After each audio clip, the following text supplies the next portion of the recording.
It's Do Time with Pastor Steph.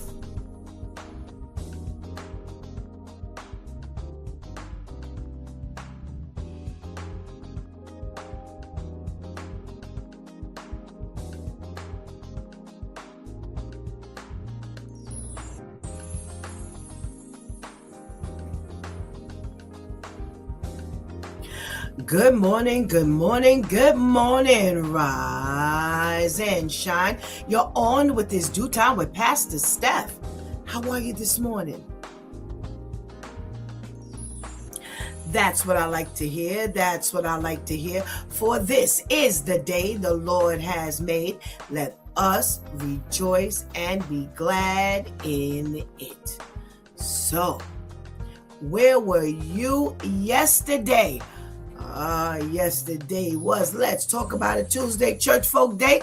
And we had some talking to do. You know, I got to tell you, we had a very interesting conversation about a young lady and her mother, and we were hit with an age restriction on our channel, and still trying to get the heads or the tails as to what we can actually say here, because it's amazing how you go to some channels and they're cursing and all kinds of things, but yet we could not have this conversation without being hit. Now, all of our content, I always mark no kids, because I don't want to fall under all of the parameters that you need to in order to keep your channel going without having some age restriction stuff go on. But lo and behold, you know, the enemy is doing all kinds of things, anything to keep us from healing, anything to keep us from pushing forward. Again, you know, a very devastating story about, you know, a mom and daughter relationship, and you know how bad it ended. And you know, we moved on to this new North Carolina abortion bill, where you know the Republican legislators are really trying to do away with us, if you understand what I'm saying to you. And you know, they've come, you know, to the point where they've backed up, you know, life to begin at the moment of conception. You know, at one point it was after you're this week's pregnant or that week's pregnant. Now they have backed it up to the moment of conception, and they are giving carte blanche opportunity to actually, from an outside point of view, stop, and that's by any means necessary, anyone who you may feel has made a decision to end your life or another person's life. So it's interesting how they don't want you to be involved with making the decision of what's going on with you and your body, but they would actually allow someone else to speak as to what's going on with you and your body. Isn't this crazy? Well, again, the enemy comes to kill, steal, and destroy. And we're not stopping him. We're not saying, boy, he's getting worse. We are not stopping him at all. And that's why we always make the appeal to you to choose Jesus, because we don't have a whole lot of voice out here in this world. And that's why I started off talking about the restriction of the YouTube channel, you know, because you don't have say. I don't care where you are in life. I don't care what you're doing in life. You don't have the final say over anything, but you do have the final say over whether you will choose Jesus as your personal savior or not. You will make this decision. You are the final say on whether you have chosen peace over your life. And only God and Jesus can give you the peace you need in order to maintain a life in this world. You know, the word of God says that we are in this world, but we shouldn't be of the world. And I tell you, The way you have to navigate through this thing called life, through this world, is amazing. But if you hold on to God and you allow him to be the pilot and tell you what to do and be your GPS, there is nothing you won't be able to get through. I don't care what it is. Okay? All right. Well, that's how we spent our Tuesday. Well, today is Wow Wednesday, everybody. Yes.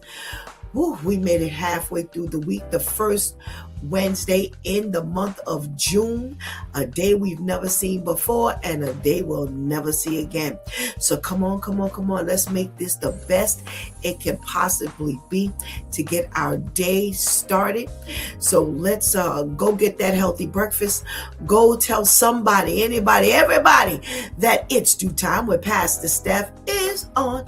And whatever you do, don't go anywhere because we will be right back.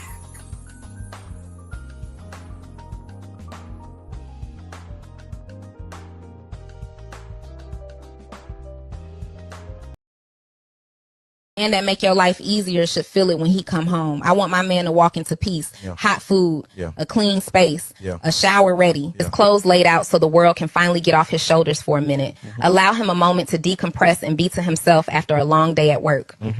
If he out here handling business, protecting us, making sure I'm okay mentally, emotionally, financially, why would I not want to pour back into him too? And no, that's not being submissive or losing yourself. That's what happens when two people actually care about making life easier for each other. I think social media made people scared to nurture the person they love. Everybody want to receive softness, but nobody want to create it. The best relationships are mutual. He brings me peace. I bring him peace. Nobody keeping score. We just take care of each other. The healthiest relationships be two people quietly making life easier for each other, not two people competing over who doing more. A man that makes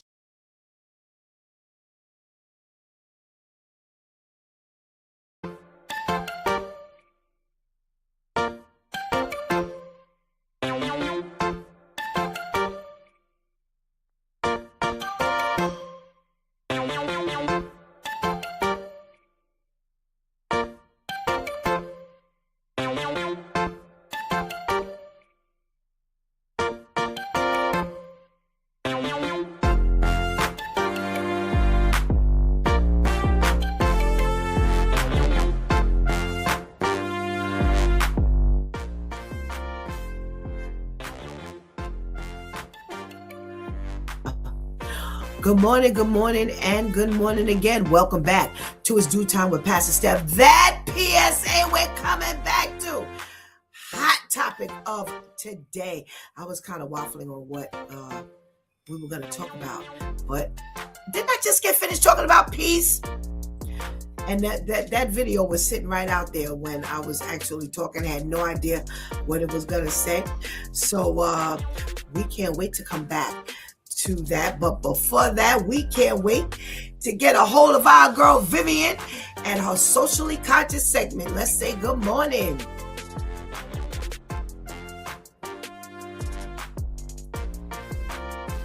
Good morning. Happy Wow Wednesday. How are you, Pastor Steph? I am well. Thank you, Vivian. How are you? I'm well, thank you. Good. You know what I like to ask you? What you got for us today? Alrighty, today, socially conscious, we are starting off with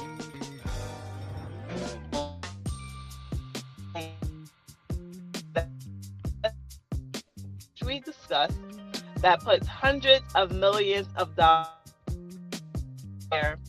in early education. They say the goal is to help more families afford childcare, expand programs for younger children. We know that they have opened up the 2K and 3K universal pre-Ks for 2 and 3 year olds. And they're saying it eventually makes pre-K available to every child across the state. State leaders say that this will help parents get back to work and save families money. But people are coming forward with complaints that they are forgetting about the workers. They're saying the issue is that while New York is spending a lot more money on childcare programs, many childcare workers are still making low wages.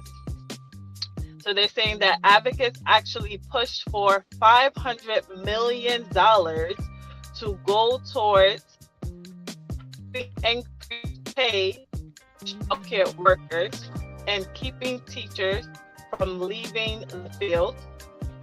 But that money did not make it to the final budget. Right now, many child care centers already have long wait lists because they can't find enough staff to cover these classrooms.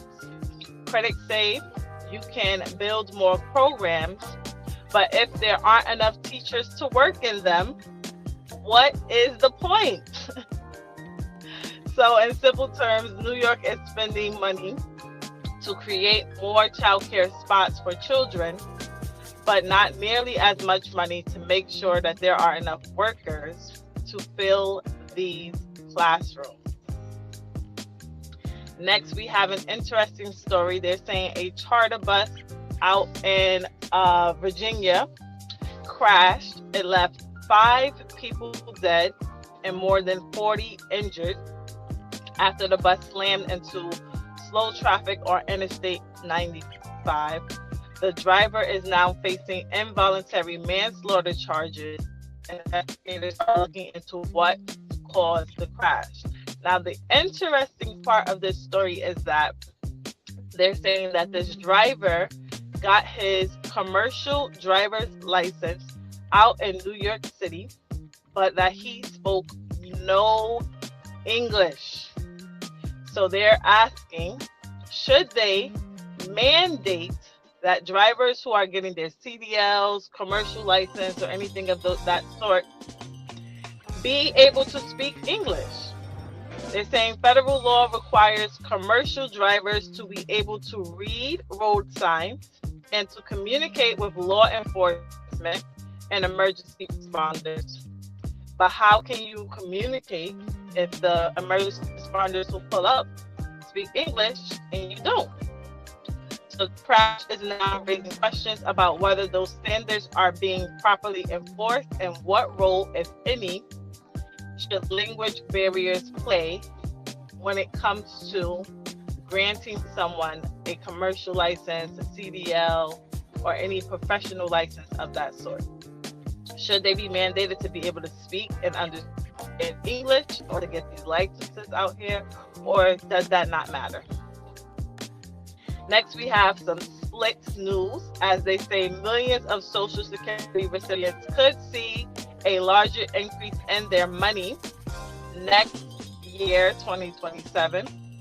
They're saying early projections suggest that the 2027 cost of living adjustment, known as COLA, could be around 3.9%, which is up from the 2.8% that they received this year.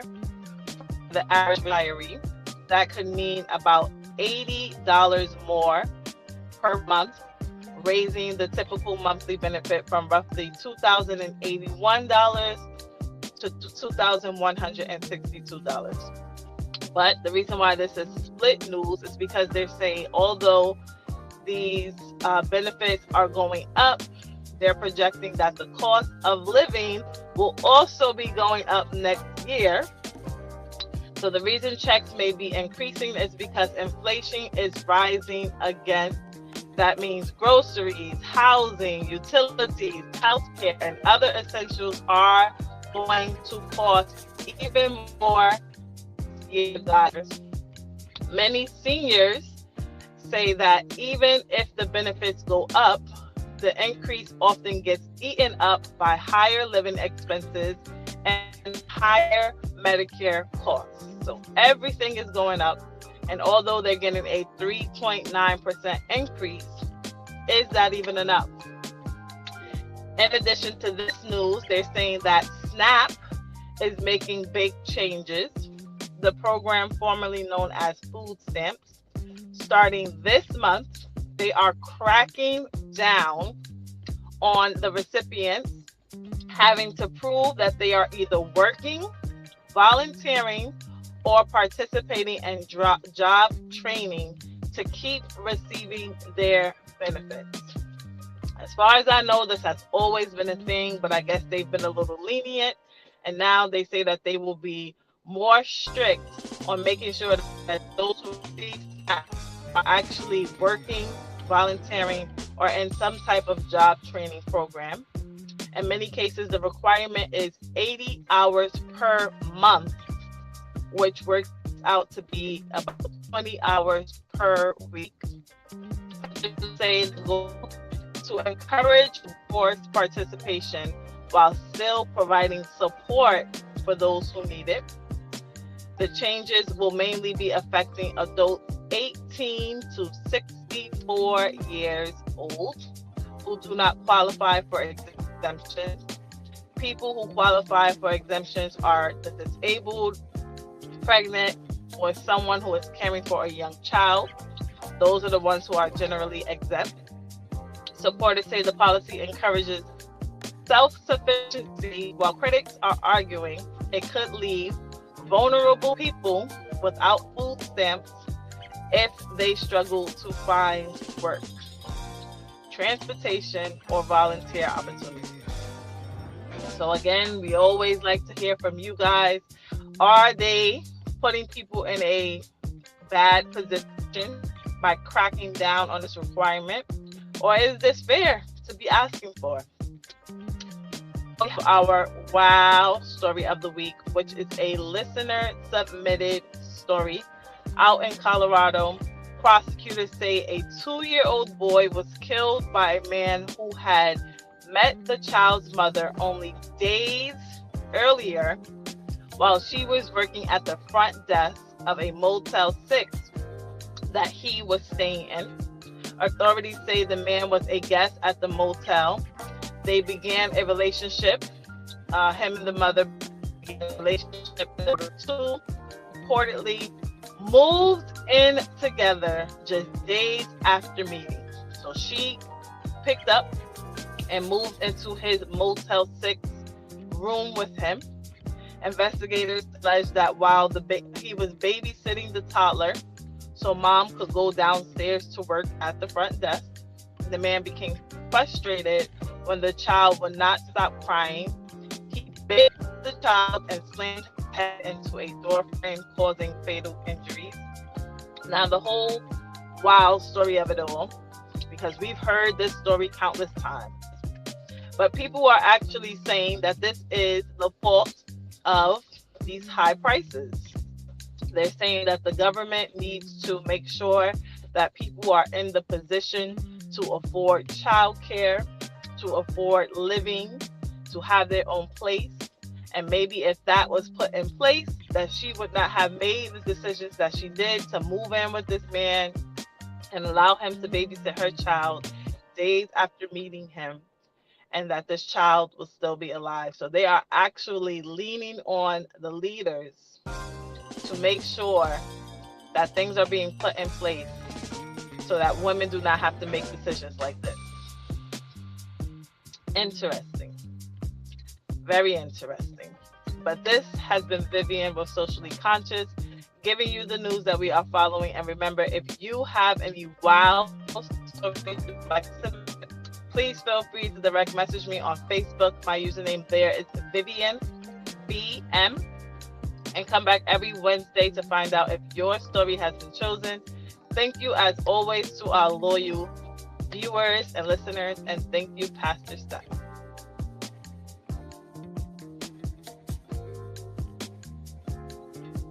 Can't hear you.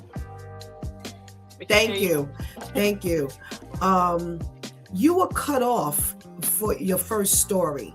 Please, really quickly, can you just give that story again? We didn't hear the first part of your story. Okay. You're talking about childcare expansion? Yeah, so they were talking about the money that the state is putting into childcare, but their issue is that they're putting all this money into childcare to make sure that families can afford it, but they're not giving money to the teachers to make sure that there are staff in the classrooms. So they're saying that they actually put out to give $500 million to the fund in order to help increase pay for child care workers and keep teachers from leaving the field. But unfortunately, that $500 million did not make it into the final budget. So they are criticizing leaders, saying that you're putting a lot more money into child care, but not considering the child care workers. Okay. Thank you so much. Part of your last story, your wild story, got cut off. But I think I got most of it. Okay. Thank you so much, girl. You brought us some stuff. I know you wish you could be here today to talk about these ones, because I even broke one of your stories up into two. So thank you so much for giving us some conversation today. And we pray you have a blessed day. Thank you. You as well. Have a good day, everyone. All right. Well, you know what we do on Wednesdays, we go backwards. So if you're in the room, please let me know that you're there, because other than that, I can't give you a shout out. We got a check-in from our King Terrence. Good morning. Thank you so much for joining us this morning, Terrence. I know you're going to be all up in this conversation today. Serge, good morning. Thank you so much for joining us. We pray you have a safe traveling time. We got a check-in from our girl, Ketty. Hey, Ketty girl. Thank you so much for joining us. And I'm just going to call you Raz. Good morning. Thank you so much for joining us this morning. Our day is going quite well, especially now that we got Vivian's socially conscious items. Woo, baby. We got Pal. I'm just going to call you Pal. Thank you so much for joining us this morning. A hearty hello to you too. And Katie says, love that color shirt. Thank you. As a matter of fact, this berry color is actually the color that's going to go for the cancer awareness this upcoming prayer and awareness. Well, we're not breaking cancer down into the different areas. We're just doing one color, and this is the color. So thank you very much. We got a check-in from our girl, Lady Tamika. Good morning. Be happy to talk to you on this side of the camera. And Katie says, great PSA. Definitely a great PSA. We got to say good morning to the ladies that hold it down each and every day. Let's say good morning to our girl, Shantice. Hey, Shantice. Thank you so much for joining us and helping us to hold it down. Can't wait to talk to you. And our girl, Anika. Thank you so much for making sure we're always humming and running each and every day. Thank you so much. Miss Grace, we hope that you have recovered from all the festivities and you are doing well and you are with us this morning. And we pray you have a nice, peaceful day. All righty. So let's get to talking. Where my girls at? Let's say good morning to Lady Tamika.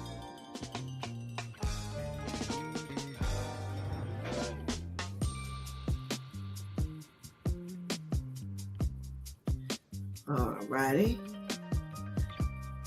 We know I see her in the room. There we go.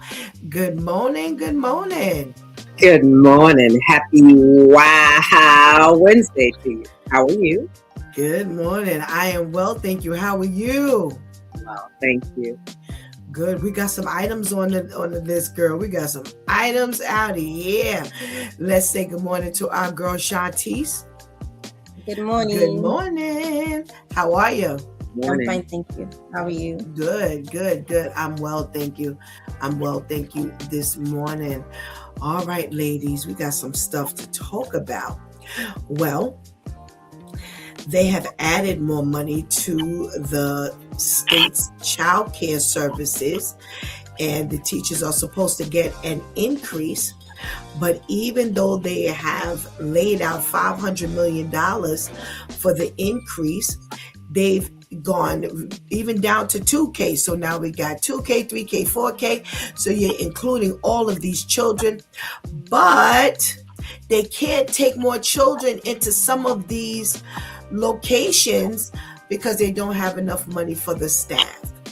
And so they're clearly not balancing out anything. And the money didn't hit the budget, so there's no money for the individual teachers. So how are they supposed to get this done? Lady Tamika, what's your thought? Are they really moving where they really want to help or not?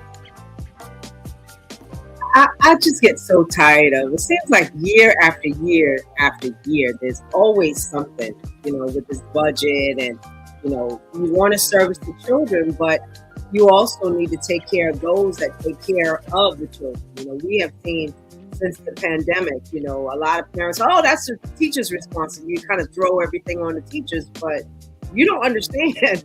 When you drop your children off, your teachers look one way. When you come to pick them up, they look stressed, they look tired. I do see that what will probably end up happening is the teachers will now strike, which is hard, but you gotta pay them the money because they spend more time with your children than you do. Absolutely. Shantice, what say you? Is the balancing act actually working? Where is the money going? How is it all of this money is being allocated for childcare, but the workers, the money just didn't make it to that part of the budget? There's no childcare if there's no one to care for the child. That's what I thought. I thought in order for it to be child care, there has to be someone there to care for the child. So how is it that they're not the first ones to get a quarter, 25 cents, something? That needs to be the first area, because you can always find somewhere to donate food. You can always find somewhere to donate supplies. You can always, but you can't find nowhere to donate so that these teachers can pay their bills. So how is it that the funds didn't, where's the money going? Because I don't see any decked out King of Zamunda looking daycare centers. So where's the money going? The money isn't going to the people who are licensed to have daycare centers in their homes. These homes are not decked out. If it's a storefront or a standalone building, I don't see anything that has me stopping like, whoa, I wish I was back in daycare. Where's the money going? They just keep shooting themselves in the foot. And it's just like, stop saying y'all doing stuff. Just shut up. Just, you know what? Wake up and just do it. Don't report you gonna do it. Don't report you have any money. Just do it. $500 million. $500 million. How does anything get left out of the budget when you have allocated $500 million? Right. That doesn't even make sense. Now, like you ladies have said, okay, well, when you're working out a budget and you're trying to figure out the things that you need to spend money on, and we say childcare, let's talk about childcare. How do you not leave employees? How do you leave employees out? That's at the top of your list. Right. As a person, I always tell y'all, I work in accounting, and for many, many years, two of the highest expenses of any company is rent and salary.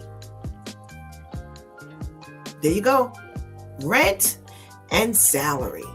So I can't imagine what in the world, and I'm talking about multiple companies in accounting. So it's not like one company. No, the top of your list is rent and employment, because those are the most expensive.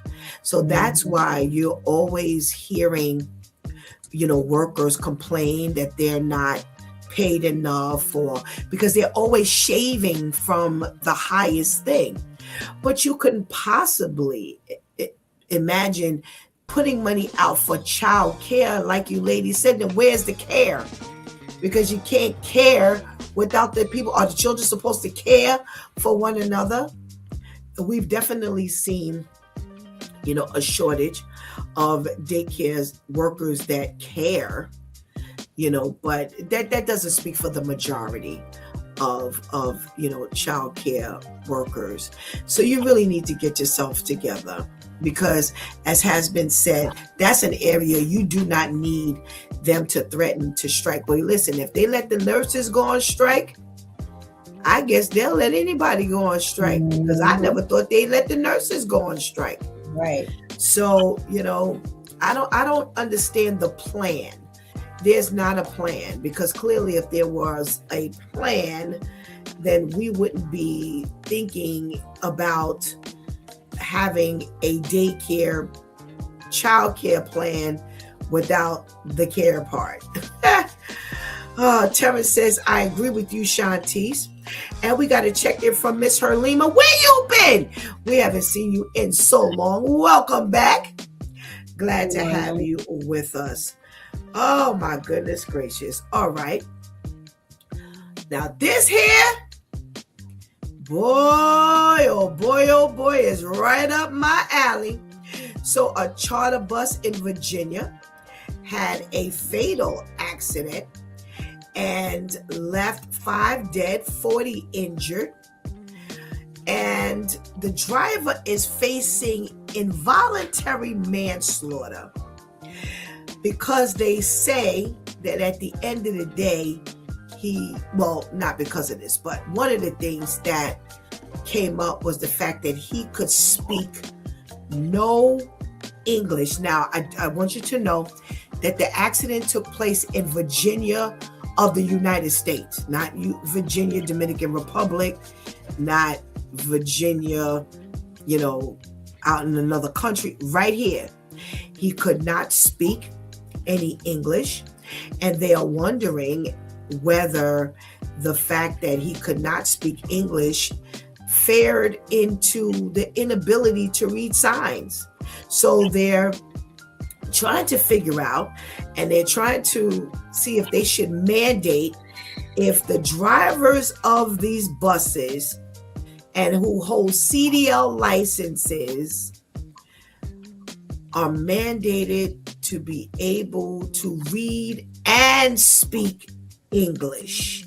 Now, I don't know about you ladies, but a whole lot of questions are coming up in my brain. Hit it, Shantice. What's your thought? Should they mandate or not?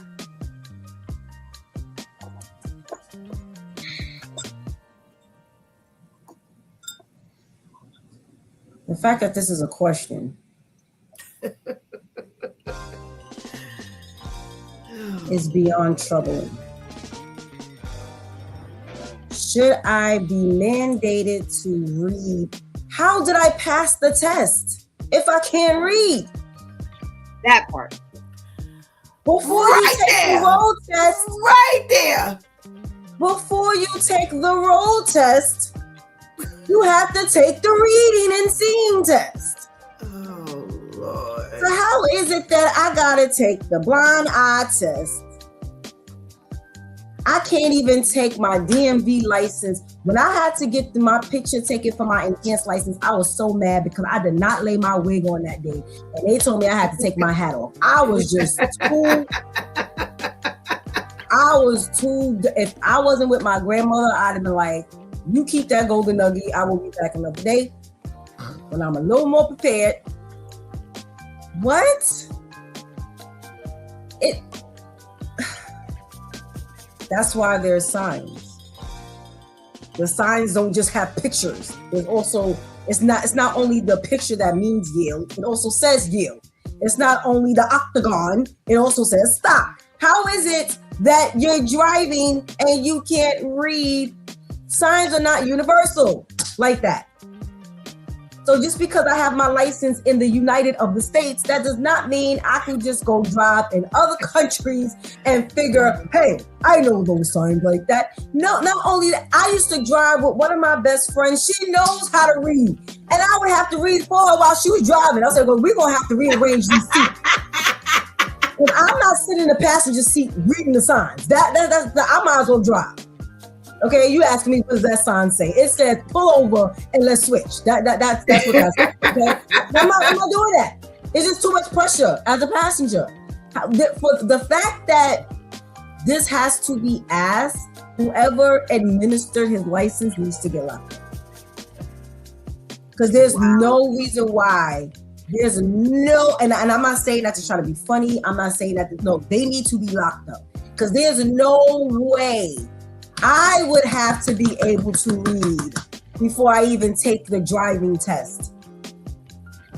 But you don't. And you have to drive for other people. See, if I get a car, I'm not mandated that someone else is in my vehicle. I'm driving something where others have to. This is my job. No, this is just so retarded. This is like, what? We're not allowed to use the word retarded. I'm sorry. Can I say slow? Yes, you can say slow. You can say slow. We on a word fast over here. All right. King Wizard, good morning. Thank you so much for joining us and joining the conversation. He says, in Massachusetts, we have had 2 state troopers hit by wrong way drivers that don't speak English. One of them passed away. And the biggest problem is that America is one of the easiest countries to drive in. Good morning, Miss Grace. How are you? Thank you so much for checking in. All right, Lady Tamika, what say you? Should they have CDL license holders? Should they have to be readers of English and speakers of English? Jesus.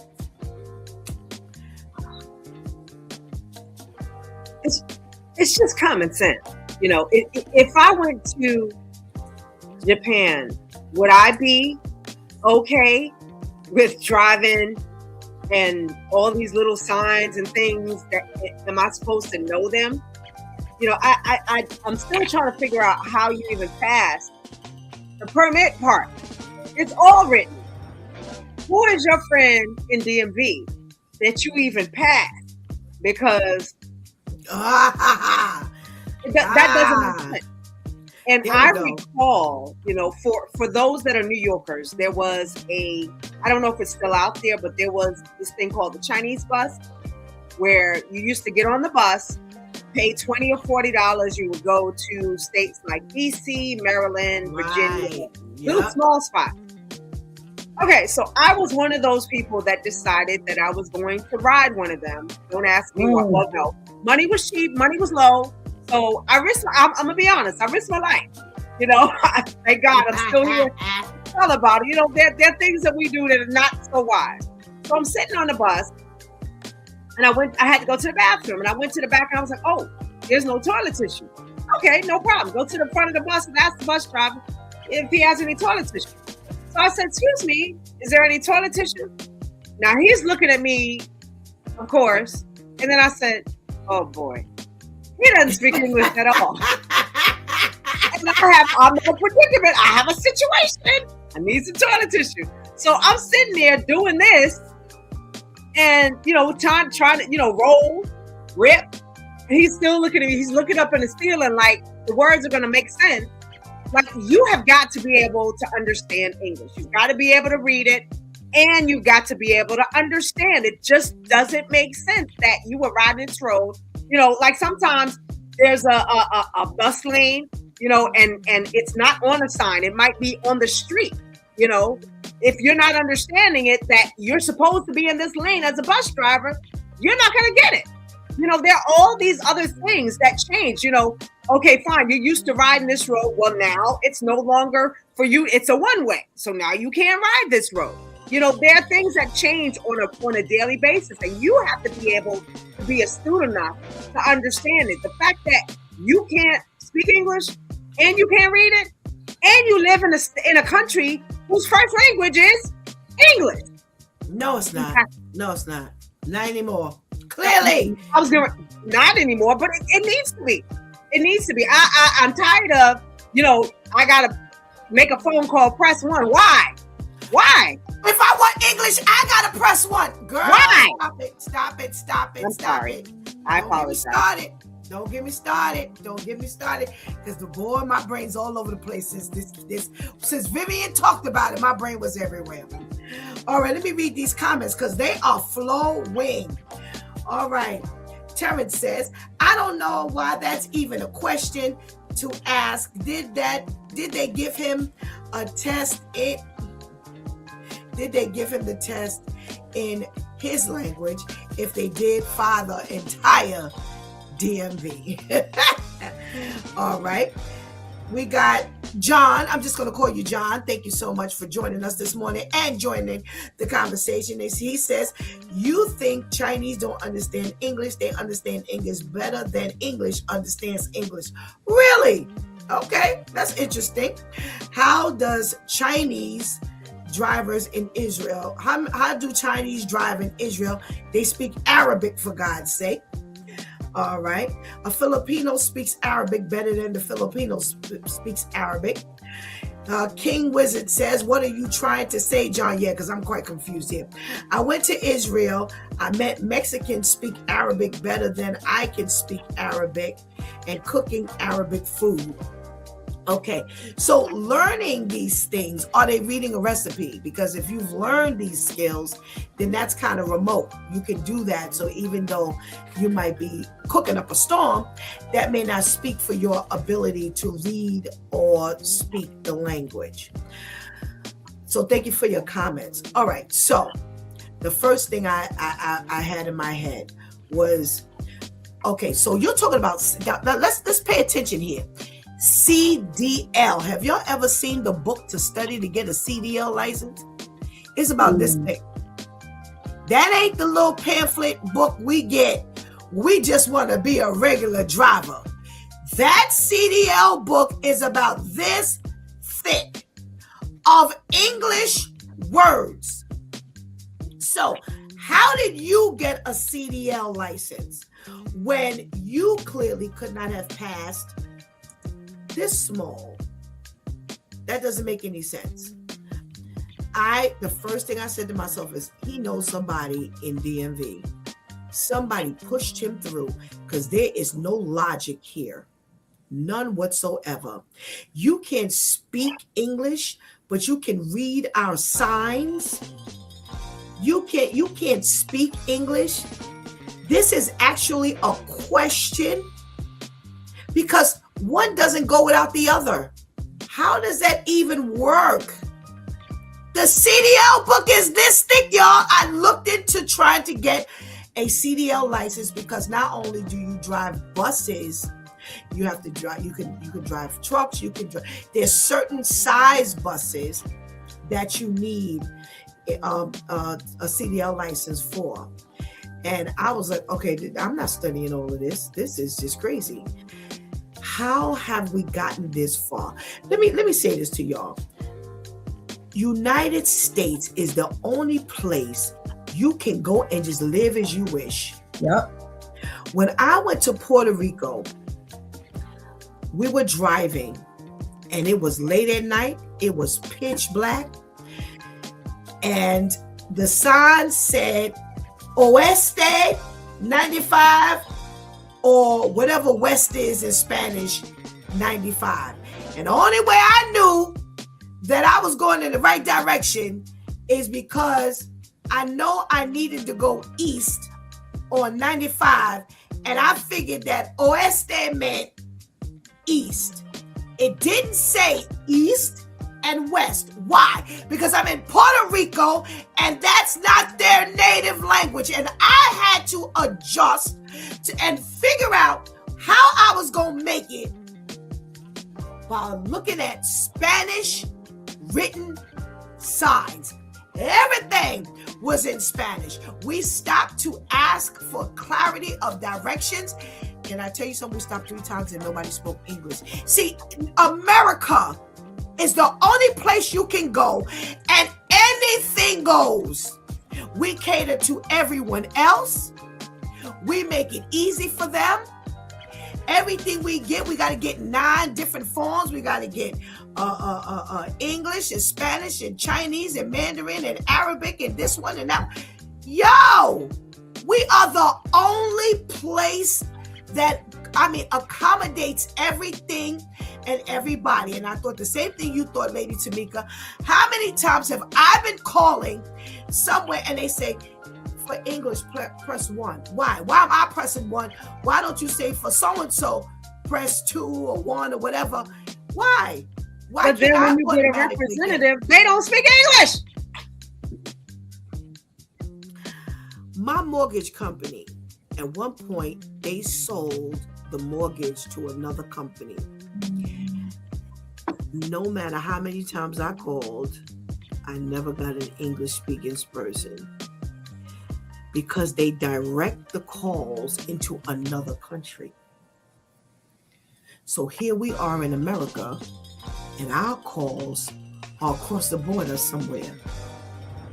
I never got. So finally, and I don't know about y'all, but once I call somewhere and I hear this heavy dialect, my whole attitude, the heavy accent, my whole attitude just shifts because now I gotta listen extra hard to try to understand what you're saying. I gotta repeat myself 9 times. America is the only place you live and you go through this nonsense. How is this man driving or other drivers on the road? And now we're trying to figure out after he's got this CDL license and someone says this is going on in Massachusetts. Yo, this is everywhere in America. We've only heard of Virginia and Massachusetts, but it's everywhere. This is prevalent everywhere. No, the comments. Let me catch up. All right. Terrence says that CDL book makes no sense when most of the things in that book is not on the test. I believe that, Terrence. Vivian says, I think they're going to have them put signs in different languages. Vivian, shut up, because I'm going to be mad. Road signs are universal, but anything else will be redesigned to accommodate them before they mandate them to speak English. I'm mad. You're making me mad, Viv. You're making me mad. Miss Halima says, either that or he doesn't have a license at all. He knew somebody at the bus company. Yes, I believe that. I believe that over everything, Miss Halima. He doesn't. All he knew is a little bit of driving, and they hooked him up. Yes, I believe that 100%. John says they speak the language to that lady, only spoke Arabic, should not speak Spanish. I told her why, because no one speaks Spanish. Everybody is speaking Arabic. Terrence says, and that book is about keeping that truck working only. Oh, okay. John says, English is not even my language, and I'm speaking English. I would like to say when someone Chinese doesn't want to speak English and they understand English better than a person speaks English, I caught them multiple times. That's so frustrating. You know, this here. America is already in the toilet. They fighting to get over here. America is in the toilet. We do not take care of. Yes, we do not take care of our own. You are allowing people to come over here from another country, and you're putting us in their hands. Because people like Tamika, whoever, they're boarding buses, they're boarding trains, they're boarding planes. We're trusting that these people are prepared to do their job. And we are just as vulnerable as the day is long.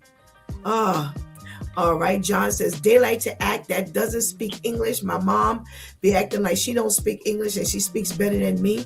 I be catching her. Terry says also, what could have happened was when he was working too many hours and good and tired and not paying attention. You know what's funny that you say that? I just had a conversation yesterday with somebody and said, I have to book, I'm trying to get to Virginia. And that was one of the ways I was not compromising. I wasn't going by bus. I'm too nervous to wonder if they had enough. These were my exact words, Terrence. I said to the person yesterday, I said, I don't want to know if you got enough sleep. I don't want to know if I get up early, if I get an early morning bus trip, if you've been asleep all night, or if I get an evening one, you've been asleep all day. And that's just too much for me to worry about. It's too much for me to worry about. King says, I wonder what the solution is for the driving problem. I think putting signs up in different languages is just going to confuse people. I don't believe you need to put no signs up in no different languages. This is America! And it is going to confuse people. So you're going to have us focusing on the Chinese sign like we don't realize that's Chinese symbols. Why are you focused over there? Half of us can't focus on the English sign who speak English. Right. But my thing is, how big the sign gonna be? How big is the sign gonna be that you have to now identify? You're driving. All you need to do is to glance and keep on going. You don't have time to read anything. No, stop, please. When a person acts like he doesn't speak English, that's because he got problems in his head. He speaks English. Imagine he owns a house and tell him his house is on fire. I bet you be speaking English. And that's what John says. All righty. Lord have mercy. To John's credit, I've seen that as well, where you speak good English, but all of a sudden in this moment, you don't understand English. I remember on the subway, you know how they used to have these peddlers that kind of give you stuff. He walked through the train and he said $1. And so, the lady gave him, I think like 50 cents. He said $1. She just looked at him and took the toy and put it in her purse. He said, I said $1. I believe it, Tamika. I believe it, Lady Tamika. I believe it 100%. All righty. You know what? Pastor Kale is a mess. He says, hey, Shantice. Good morning, ladies. You shut up, Pastor Kale. Oh, my goodness gracious. All right. Here we are. Millions of Social Security recipients. They are saying that come 2027, the cost of living adjustment is going to be around 3.9%. Now that could take you from, give you an increase of about $80.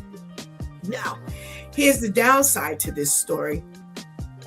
The benefits are increasing by 3.9%, but also the cost of living is increasing. Food will increase. Medicine is going to increase. Our Medicare will increase. So the increase that they're giving, that 3.9%, is not going to put us in the clear as Social Security recipients. It's actually going to get eaten up by all of the increase that takes place in the world for purchasing anything. The last time I went to laundromat, I almost passed out. Everything is increasing. Lady Tamika, this 3.9%, should it actually be adjusted to the cost of living period? Or should it be, we're going to give you this 3.9% or whatever the percentage is going to be, and you just have to make your necessary adjustments? What's your thought? It's so funny when we have stuff like that. It makes me go all the way back to school. Johnny had 5 apples and I needed 7 apples. A lot of times they give us these figures and it doesn't suffice anything. Everything is going up but your pay. And you think, oh, I finally get to the age where I can collect my Social Security. But you have all of these needs, and it's almost as if the system is making it so that you 70 years old and you still working. You 83 years old and you still, working as long as you can, because, when you get Social Security, it's not going to be able to take care of everything. Right. I look at some of the stuff that I normally buy, and Al and I, we both shop. So we shop for the month, and then you'll get your little knickknacks in between. But when we look at, sometimes we'll say, okay, you know what, we're going to refrain from getting that because the price fluctuates. Last time we saw it was $12. Now it's $19. And for somebody, it's nothing. But, for somebody who's aware of what we're paying and how much it costs, you get to the point where you're pinching pennies and, whereas you're going to the chicken and you're like, okay, that one is $11. That's $10.49. That's $10.23. I'll take the $10.23. And that's really hard for someone who is getting to the point where they're a senior. And I say to anybody, please, I don't care how old you are, please take care of your health now because medical, even medicine, trying to get access to just your everyday medicine. I remember there used to be a medication called Buckley's. If you try I remember that. Mm-hmm. If you're trying to get it here in New York, it's $30. Used to be a little bottle and used to pay the max $5. If you go to another country, and I have gotten access to it from another country, and they brought it back for me, but just going to get something for a cold, if we think about when the pandemic transpired, trying to get Tylenol, trying to get your everyday vitamins, the price of vitamins. Why am I paying $24 for something and it's not even going to last me till the end of the month? We have to be very aware of everything that's going on. And, they keep talking about how they're going to tax the rich and, not worry about the middle age. I don't see it. I do not see it at all. Shantice, you've got a 3.9% increase, which is pretty much $80 for the Social Security recipient. But now that's being eaten up by the real cost of living increase where everything is going up. And then I say, don't tell me nothing. Just let me open and see my $80. And because I'm a senior, I'm being told I'm getting an extra $80. Psych! Don't do that to me. I'm too old. I can't handle that kind of excitement. Oh my God. It's like there's no breathing room. There's no that's all I keep hearing with stuff like this. We just heard about it a few minutes ago with the child care. Oh, there's $500 million. Yay! Psych. Y'all ain't getting none. Oh, you get an extra $80. Yay! Psych. Because that's going to get eaten up. It's like, listen. Let me just be surprised when I get an extra $5 after everything. After I balance out my checkbook and I get my meds and the luxuries like food. And if I got an extra $5, then I can celebrate. But I ain't, as they say in the streets, this ain't no come up. Why are we reporting this news? Vivian is giving, the stats for why y'all reporting this news as if this is a come up for people. It's like y'all find new ways to amp things up because you're able to give an extra $5. So we're able to give you extra $5, but now we decided to raise potato chips to $7. Because have you seen the price of potato chips now? It's just like, why? Why? It's the same potatoes from years ago. Ain't nobody told me y'all done grown any golden potatoes, but yet these chips you get less for more. It is every time you turn around. So that's all I keep hearing. It's like you're building people's hopes up, but then at the same time you're pulling the rug from underneath them. And it's like there's no relief. I want my quarter chips back. You said you want the what back? The quarter chips. Remember we used to buy a bag of chips for 25 cents? Yeah, and there's 2 chips in there. Well, there are 2 chips in there now. It wasn't back in the day. No, back in the day, you had more chips than air. Now there's air and no chips. No chips. Yes. Absolutely. All right. King says, in my city, when they give seniors more benefits, the senior centers increase the rent by that amount, and old folks keep nothing. Pastor KL says, one of my assistant managers is 84 years old. She's been with the company for over 40 years. And that goes to your point, Lady Tamika, where people have to work until they're golden, through their golden years, because a lot of them can't afford to stop working. John says Social Security is death Social Security. Miss Halima says, read your labels. No matter what you do, let that be the determining factor. John says, I do not need Social Security. Amen. Amen. Good for you. Yeah, there's a death Social Security. Death benefits, I'm assuming that John is talking about. So my thing is, I'm still wondering why this country. So, okay, let's go back a little bit.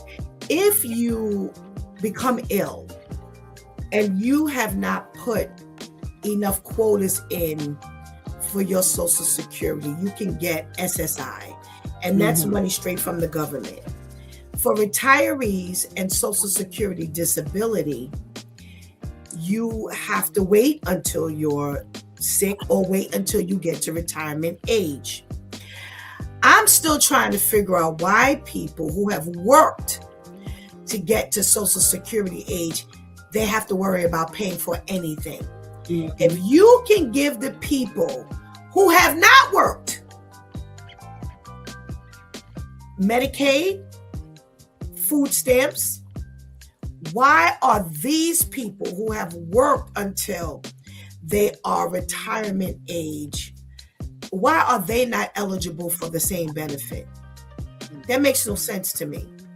So I've contributed for 30, 40, 50 years. I have to still pay for mine, but somebody else who has not contributed as much can get all of those benefits. Shame on this country for even making seniors pay for medicine and food and health insurance.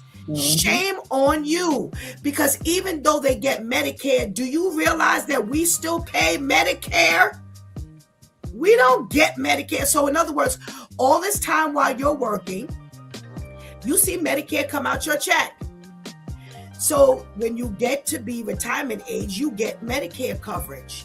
That's what you've put into. But we still pay Medicare every month. That comes out of our check. That's not free for a retiree. It's horrible that this country is just so backwards. So even if they get their little 3.9%, y'all talking, they're talking about money that gets eaten up in food and rent. No, the increase is internal first. They raise Medicare. Your whatever health care, whatever health program you're under comes with a price. So you pay for that. So if they've increased that, then part of your increase is already eaten up before you can even get your check. So y'all talking about money that you get, what's left over. No, we already dealing with the leftovers from internal. Your prescription plan, oh my God, you're sick, you're elderly, you're gonna be sick. They make you pay for a prescription plan to cover your medical, your meds. That's eaten up out of the 3.9%. So by the time the check actually gets into your account, you must have about 1.2% out of that 3.9%. It doesn't even get eaten up by food and rent and, toiletries. No, we ain't made it that far. This is horrific for this country who has put the cart before the horse. How do you tell a person who, listen, where do you think the money is coming from that they give that's free to everybody else? The people who it's coming out of your taxes. So I didn't pay for everybody else to eat. Paid for everyone else to get health insurance, but I can't get it myself. I got to pay for mine too. The most cockeyed layout ever. And it is unfair. It doesn't make any sense. And unfortunately, you have a lot of people, like you have said, either they're stuck working into their senior years. Imagine traveling every day to a job and you're a senior citizen. Imagine this. You're literally traveling every day. You have to put up with all of this nonsense every day, and you're a senior. This is the most horrific thing we could even offer our people.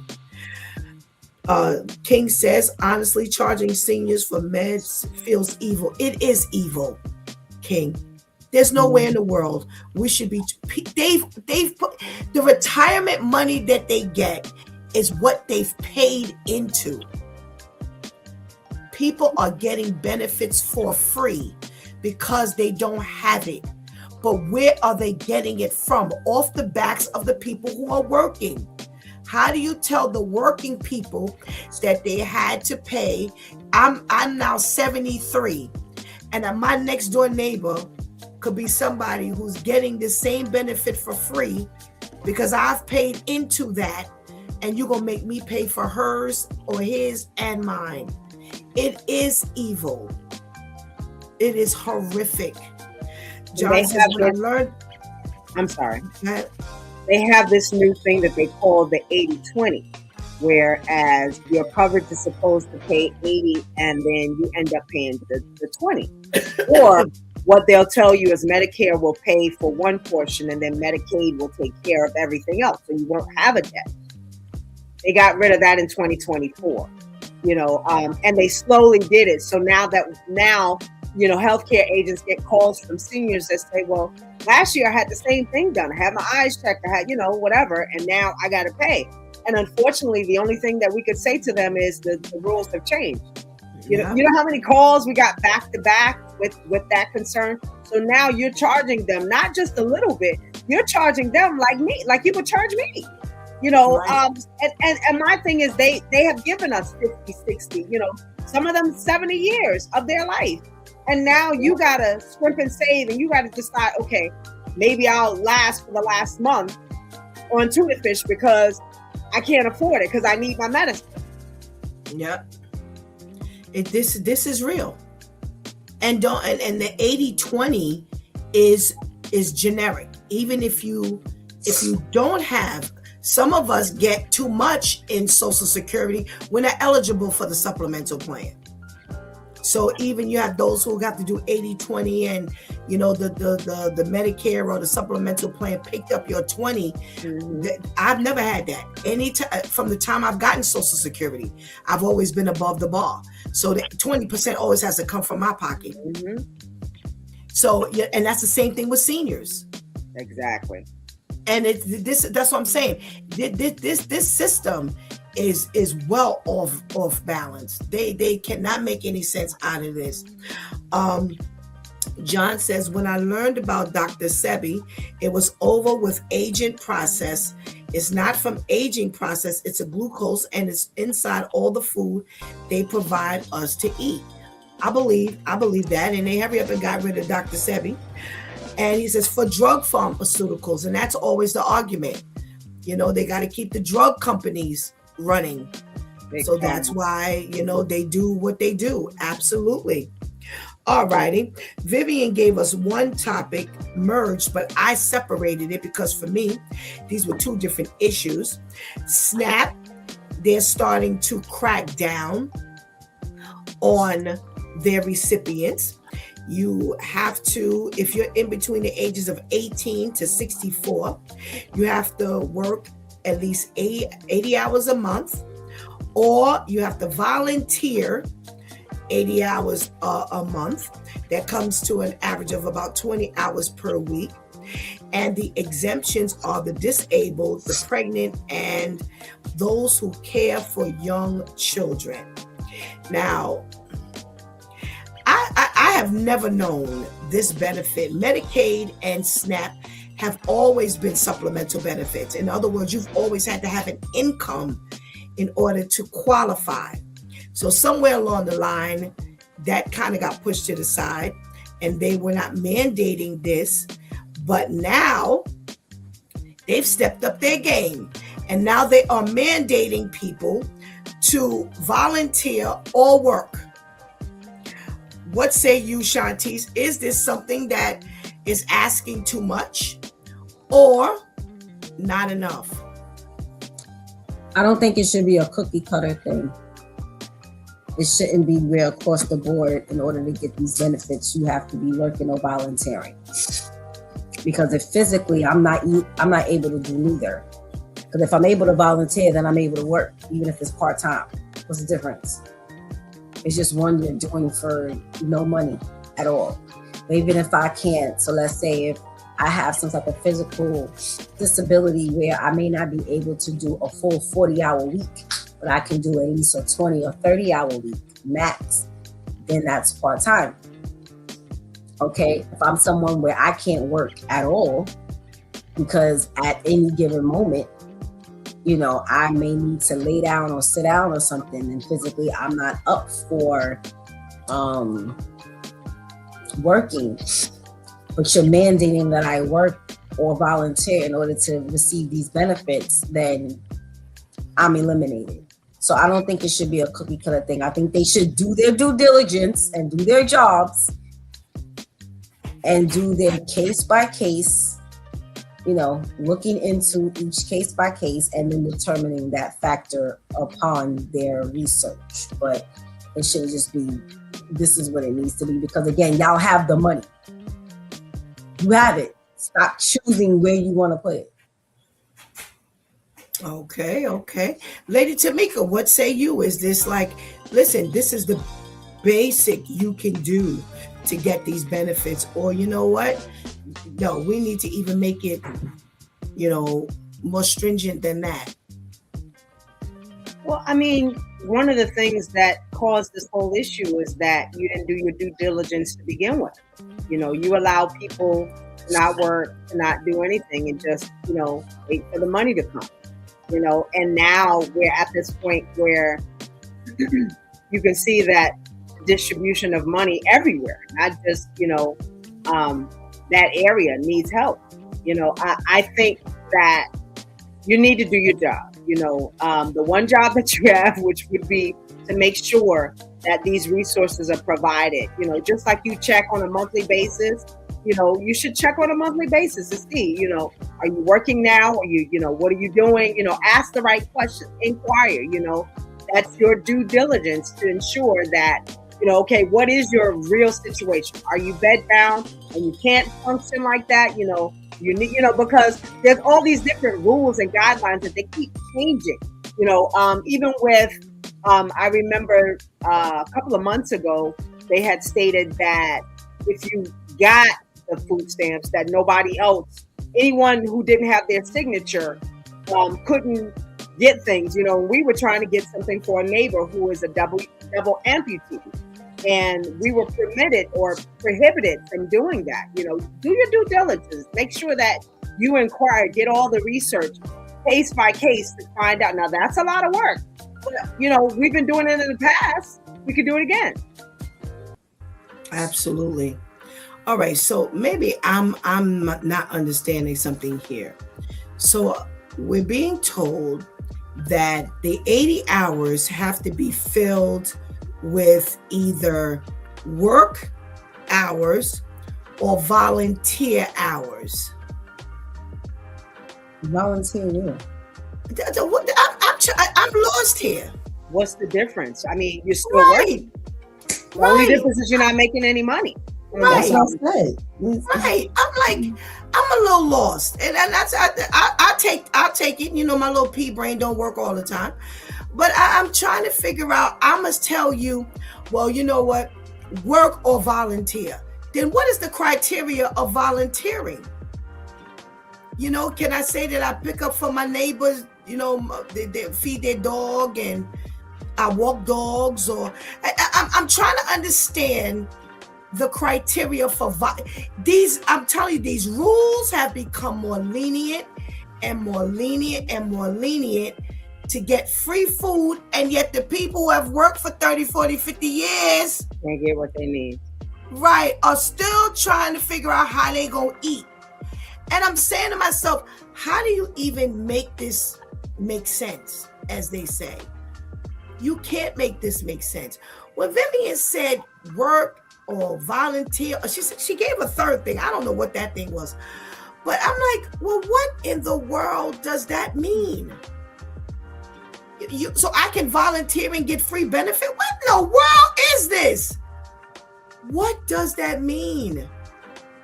Do you assign me the volunteer work? This is what I'm saying. Do you have like a community service list? I don't know. And that should be taken up by those committing crimes. Right. There's enough of them committing crimes where that's part of their sentencing and or punishment. So if y'all are doing y'all due diligence in that area, and there shouldn't be that many assigned areas you should have listed for me to go and volunteer at. And don't get me wrong, there's always help needed everywhere. But if y'all were doing your due diligence there, none of us could just wake up and say, oh, I'll just go volunteer there, because you already have that spot allocated for whomever, because they've been sentenced to do that. So there is just. But who's vouching for the volunteering? No, nobody. I'm not about to leave my house for free. Oh my gosh. And who's watching to know that you did the volunteer work? I mean, what type of... This is what I'm saying. Do you wash Mr. Bob's car? Right.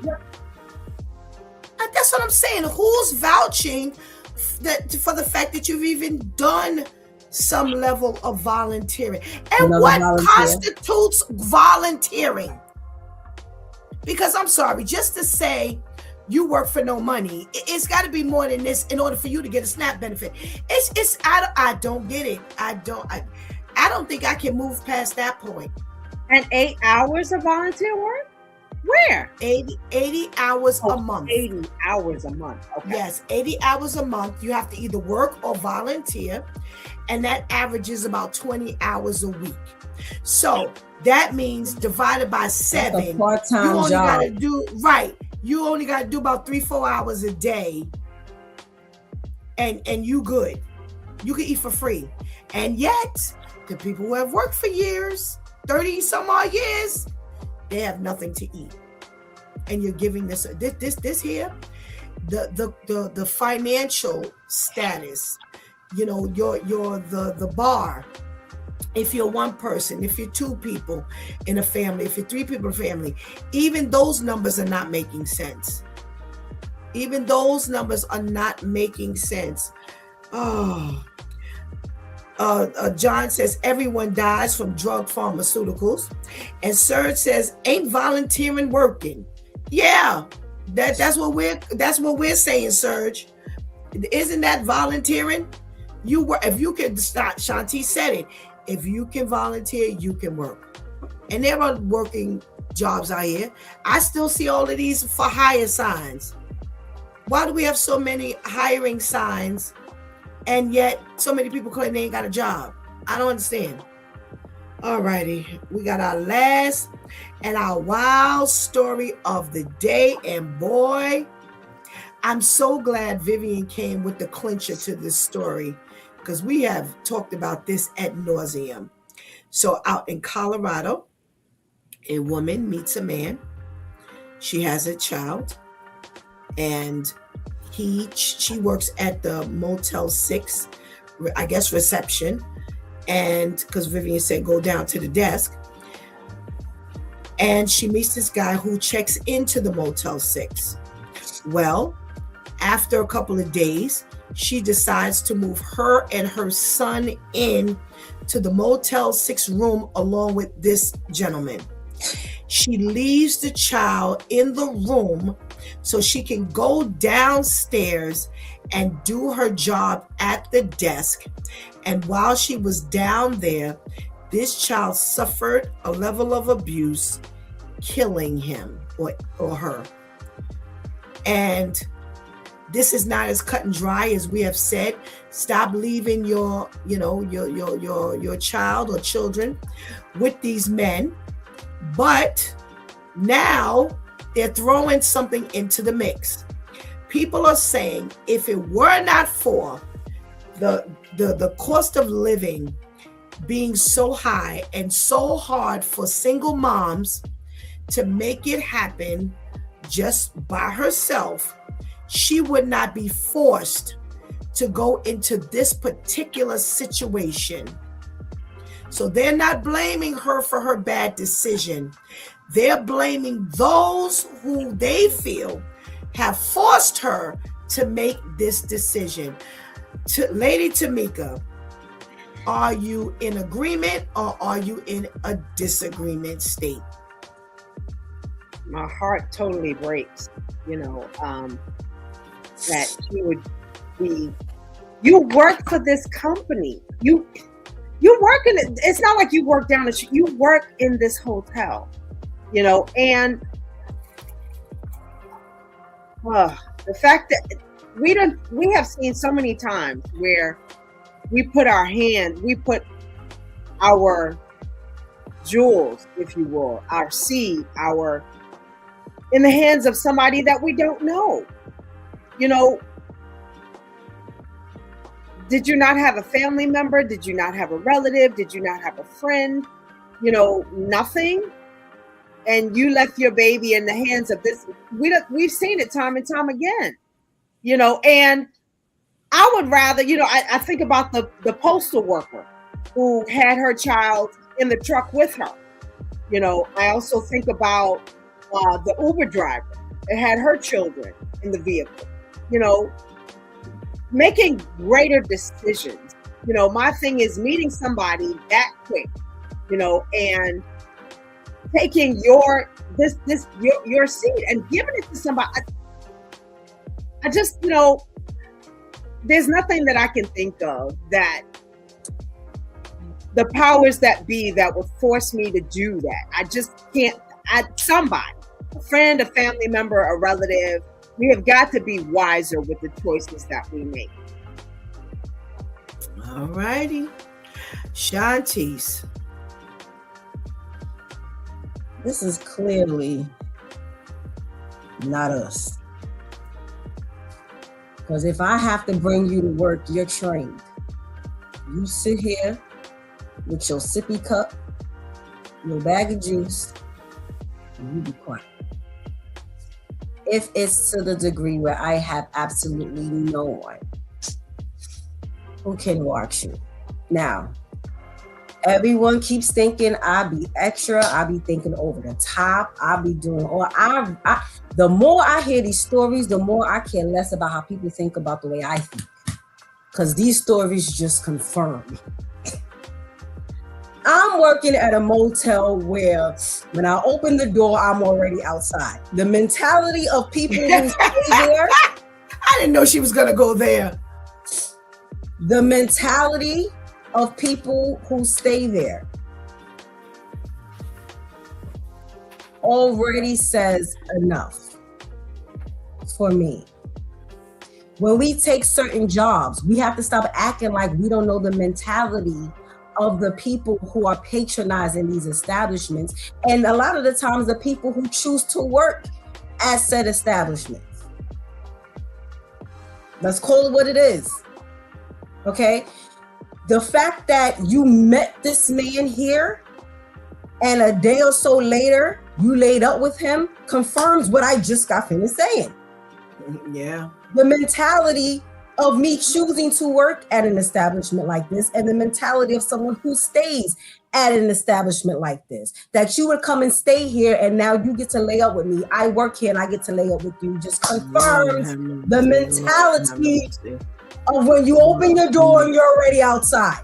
Okay? So now I have a child, an innocent child who has no say in this scenario.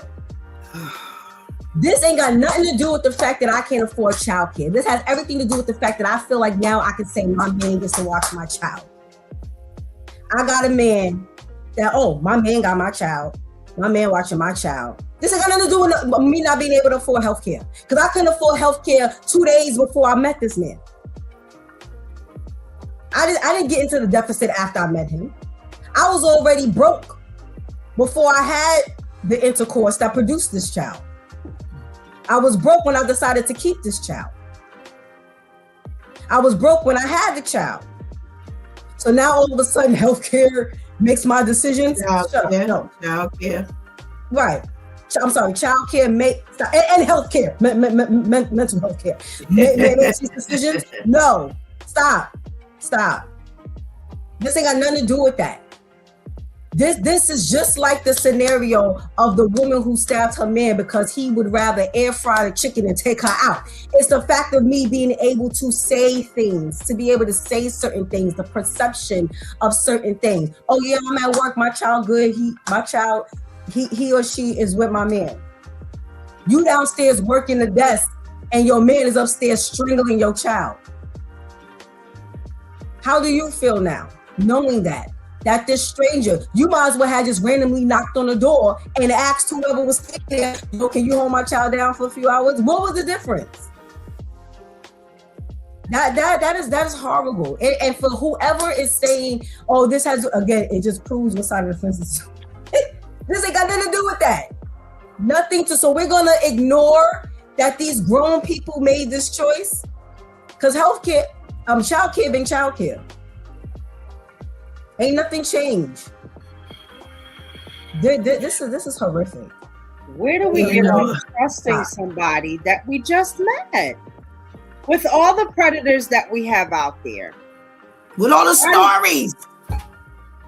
When do I say, hello, nice to meet you? Okay, here's my child. Watch him.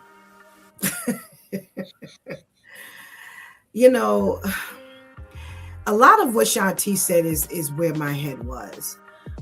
So already she makes bad judgment calls when I'm working, period. Whether I have a child or whether I don't have a child, I know I need to work because I know I need to take care of myself. All right. Now, already you could tell where my head is when a man comes and checks himself into this hotel. How do we get to the point where I even talk to you long enough to decide to sleep with you? How do I even get there? Because see, I have never had that kind of conversation on my job. This don't happen. I'm at the desk signing you in. All I need is your name, your credit card, or your cash if that's the type of business we have. Here's your room key. Enjoy your stay. That's it. Tamika always says one job. That's all you had to do. That's all she had to do. How do I let a man talk to me long enough where I end up in his room, or when he invites me in his room, I don't feel you've overstepped your boundaries?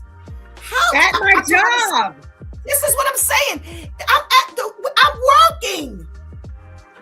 There ain't no time for me. Ain't enough hours in the day for you to come down and stand here at this desk and talk to me. I'm only working an average of 8 hours. No. Now, I'm going to tell you something. There have been twice I have watched a mom or somebody, when we went away recently, when I went to check us in, it was a man who was checking me in. Behind the desk was a little, they had like a little plastic fence and some toys. You could tell that a child was behind that desk at one point. So maybe another employee kind of took them away, to kind of let them stretch their legs or change their pamper or whatever the situation is. But they were behind, or maybe he was relieving the mom. Somebody was keeping the kid there on that job. Another time, I went to a broker, an insurance broker, and in the corner, she had a baby set up and everything. And I was with her for years. I actually watched this kid grow up there with her mother until it was time for her to go to school. And mom would open it, work during school hours. And after school, the baby would be there. So there's ways we can get this thing done. But for you to get to a point that single or with a child, you decide you're gonna move it. How have you moved in with this man? Oh my God. What, a child or no child? How have you decided? What game does he run that you say, you know what? I'm doing so bad. I need a place to stay. How about me and you shack up? Now, here's the other thing that came to my mind. You said that Vivian said she went downstairs to work. That means that you're not working? So there's no standards at all. I can meet you at this hotel. What kind of game are you running that I'm working, but I'm going to deal with a man that don't work. And I just met you. And not only am I going to deal with a man that don't work that I just met, but I'm going to put my child in the hands of a man who don't work, who I just met. Whether you're single or whether you had a child, you are full of making bad decisions. How in the world could anybody look and hear this scenario and blame anybody other than her? How could you blame any entity? Nobody forced you to have no kid. You decided to have the kid. So whether you were well off when you had the kid, maybe with a husband, and something happened and now you find yourself a single mom, whether you got pregnant with somebody you were dating, but I'm going to tell you something. She does not show a track record of making good decisions. This is the person you put your child in the hands of. This is the person right on this picture that you decided to sleep with, whether you had a child or not. And you just met him 2 days ago. Yes, man veins. So 2 days. It's a hotel. It's a motel, not a hotel, right? Right. Yep. Right. That's what Shantice was saying. That's why I said certain things she said was in my head, because I'm saying to myself, well, that means he's living from pillar to post. I'm about to say, because most of those motels are crime ridden, which is why you can pay me to work there. Yes, that's where the prostitutes get stashed, the trafficking gets stashed. That's where a lot of these drug deals, when you on the run, I don't want to work there. Yeah, they're charged by the hour, not the day. Right. Because at any given moment, you can say, he's out, and you going somewhere to the next motel. I'm good. I don't want to be around this quality of people. I'm okay. There's somebody else, obviously, who would want to take this job. I'm all right. So already, and it's not all, but most, that's what motels are known for. That type, which is why, because they have a quick turnover. Right, which is why, like Lady Tamika said, you get charged by the hour, because I don't have to be committed and locked in to stay. I might not make it through the night. I just might not make it through the night. So I'm gonna pay you for 2 hours. And a half of the third hour. So I'm gonna pay for 2.5 hours, because I just may not make it through the night. If I make it through the night, I'll come down and I'll give you more. I don't want to work nowhere like that. I just don't. So like you said, now here you come and you staying here. I'm already looking for this. That's what that says to me. I'm already looking for someone to come here and save me. Because there's no way this accidentally happened. No. In a matter of a couple of days, she decided to move in with him. Who's him, y'all? Who's him? Somebody please tell me who him is. Tamika, who is him? Shantice, who Who is him? I'm moving in with him. I don't even know who him is. Him is the man who killed your child. Right. I'm going to move in with him.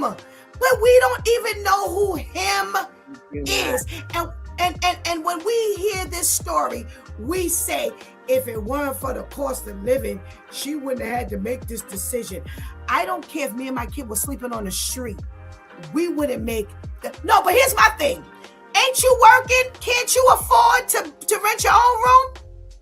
Obviously even not. if you have even if you didn't have nothing better. Okay, so listen, we're talking about making it work by any means necessary. Already, I work here. I can't work out with management. Listen, I'm really on hard times right now. Can you give me $10, $15 off? Something that because I'm really having a hard time here. I only have enough money for childcare, but I can do this. Can I stay here till I get on my feet? Why? Why we can't do that? Why is the consideration I'm a moving with a stranger?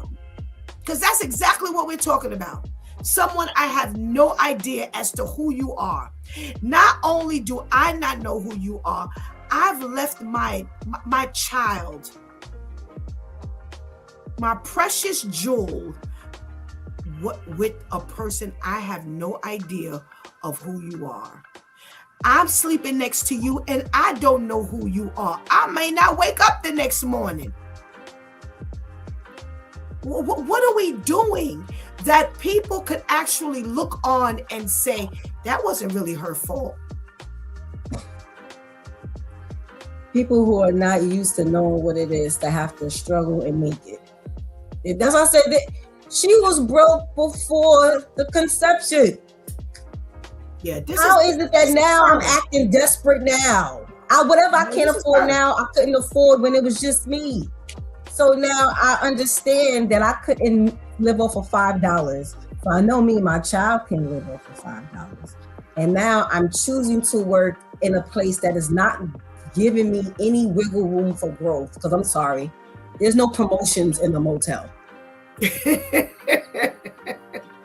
When you work your way from housekeeping to the front desk, there's no promotions there. Okay, so I'm not even trying to put my head to where, okay, well, let me at least work from the bottom in an establishment where I can grow. Even if this may not be where I will want to have a career, but at least it'll get me the experience and I might grow to love it.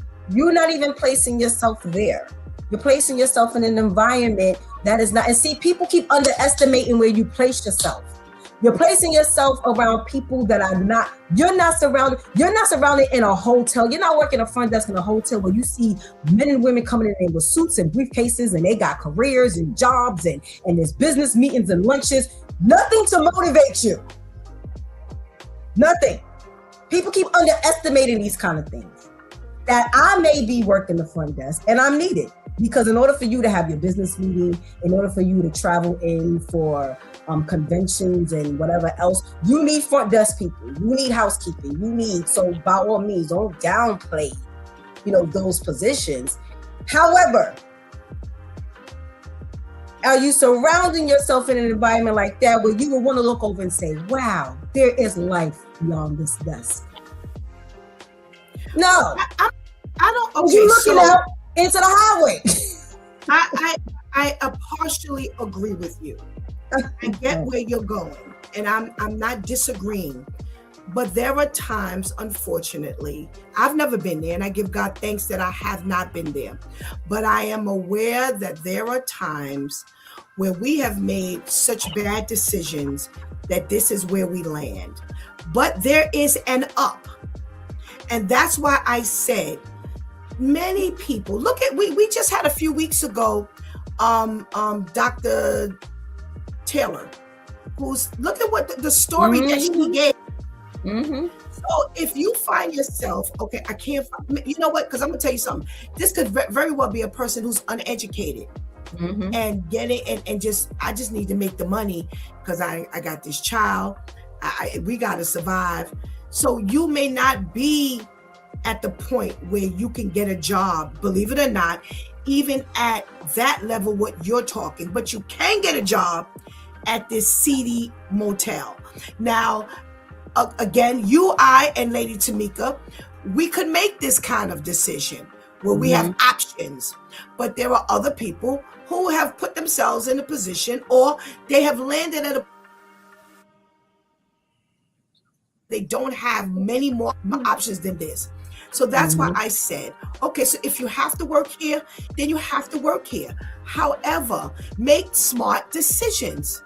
At what point do you begin to make smart decisions? That's why I said the first thing that comes to my mind is, listen, I may not have any place to live, but guess what? I'm working in a place that have a whole lot of rooms. And if I don't have to be here forever, me and my baby don't have to be here forever. But I think the first greatest thing that has happened is that you're at a place where you can live. You can lay your head. You can secure this room. You can work with the housekeeping to make sure that this room is kept clean. If I give you a couple of extra dollars, you have to do a little extra thing. And right now we have to, buy food. I get a little hot plate maybe. And I keep me and my baby going, or we eat out, whatever the situation is. And all the two biggest things in life have already been taken care of. A place to live and a job. You good. So now the next hurdle is childcare. And you work at it until you ask the boss. I know, please. I know you're telling me this ain't no babysitting place. I know this is not a childcare, but I'm really here right now. Is there something that I can do? Something I can do to kind of hold down this until I can find a babysitter. I'm actively looking. So you need to get over that third hurdle. You cannot get over that third hurdle when you just threw your options down the toilet because you continue to make bad decisions. So again, this is a person who is accustomed to making bad decisions. This is not a desperate move. It's not a desperate move, because even desperate moves come with some level of logic and safety. Desperate moves don't have to be reckless moves. I mean, come on. And maybe some people don't see the difference, but no. So even if she can't work at, the Crown Royale Hotel, that's okay. But you know what? I'm working toward being able to work at the Crown Royale. But I got to get through this point of my life. And like I said, by God's grace, as an onlooker, listen, as a single mother, you got two of them hurdles already taken care of. You always need a place to stay. It may not be the safest in this motel, but again, they see you there all the time. Them people know you. Pay attention. They see you. They know you. The same people frequent this place all the time. And if you ever notice, they kind of take care of themselves. They kind of take care of one another. You've seen this happen before. So, you know what? Just follow what you need to do. You don't have to operate like this, where you go live up with a man who already has shown he ain't about nothing. He ain't about nothing. You know what he just saw? He just saw the person at the counter. He know he got a place to stay. Because all he got to do is sleep with him. And he can lay his head there as long as he can. He already know he got a place to stay. Because as long as she's sleeping up in there, he got a place to stay. Yo, ladies, pay attention. Know the game. You benefiting him right now. You didn't let him talk in your head long enough that you're willing to move in with him. Where were you living before then? That's my question. That you would give up your place to stay to move in with him. So now he's on his gravy train. Yo, Serge says she's dumb. You don't even know this man.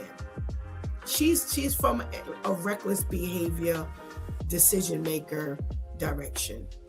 That's what this bottom line is. And this is scary. This is very scary. Ladies, Woo! Has this been some conversation today? Thank you so much for your contribution. I'm going to give you one last thing to say before we go off here. Lady Tamika, what you got? Well, one of the things that I thought about is maybe the child's father was one of those situations where she was leaving, from one traumatic situation and then jump ship to another. We have got to be literally more careful with ourselves, with our lives, with, it almost seems like, well, I don't have any other options, so I'm just going to leave my child with whomever while I do this, however many hours. And we cannot jump ship. We cannot, with our lives, with our seed, and, she would fault this man but you literally gave your child to this man, and the fact, just common sense, just thinking about, we already talk about children and children being awake and alert. 9 times out of 10, this child was trying to tell you, Mommy, don't leave me with this person. The whole reason possibly why the child was crying was like, I don't feel safe. The child is telling you, Mommy, I don't feel safe. All over the place. And she still left this child in the hands of someone who caused detriment, not just detriment, but death. And we have got to be oh so much careful with the things that we do. We have to be intentional with our children, with our lives, because each time that we tell God no, this is the end result. We end up at a loss, we end up deficient, and the things that should be growing, the things that should be prospering, the things that should benefit us lead in death. Amen. Shatis, what's the word on your way out? Make better decisions. Stop living out of desperation. Stop, because this didn't cost you more than it cost that baby, that helpless child. You lost your baby, that baby lost his or her life and went through the actual torture and suffering. So make better decisions from now. There's a lot within the concept of, God has given me stewardship over me. I can't handle the stewardship over me, but then now I've added another life for me to be responsible for when I've proven I can't be responsible for myself. And now I've helped someone else. I gave the opportunity for someone else to do something. We don't like to look at it like that either, but that's what we do. We provide opportunities for other people to now fall and now have blood on their hands. So we need to really, really tap into Jesus and really understand the importance of learning how to be responsible for me under God's tutelage, so that if he should bless me to have to be responsible for anyone else, whether it be a child or a man or whatever, because all of this just shows that there's just no responsibility. So tap into him so he can show you what that really means, so that you're not out here not only wrecking your life, but wrecking other lives. Amen. Thank you so much, ladies, for your contribution into today's conversation, and we pray you have a blessed day. Thank you, you too. Thank you. We always end up with a wow at the end of our cycle. And this wow is a wow. And I knew Vivian was not bringing this story for the normal, because we've talked about women leaving their children with these men, especially men that they hardly knew. We have not gotten down to a couple days. This was a whole new level. But for anyone, again, to look on to this situation and actually place the blame somewhere else is amazing. And it shows the weakness of this world. You know, there are people who have a hard time blaming. And I think we need to kind of fall away from, well, you can't blame a person. Oh my goodness, that statement right there is dangerous. I don't see anywhere in the Bible where God says, well, I can't blame them. I haven't found it yet.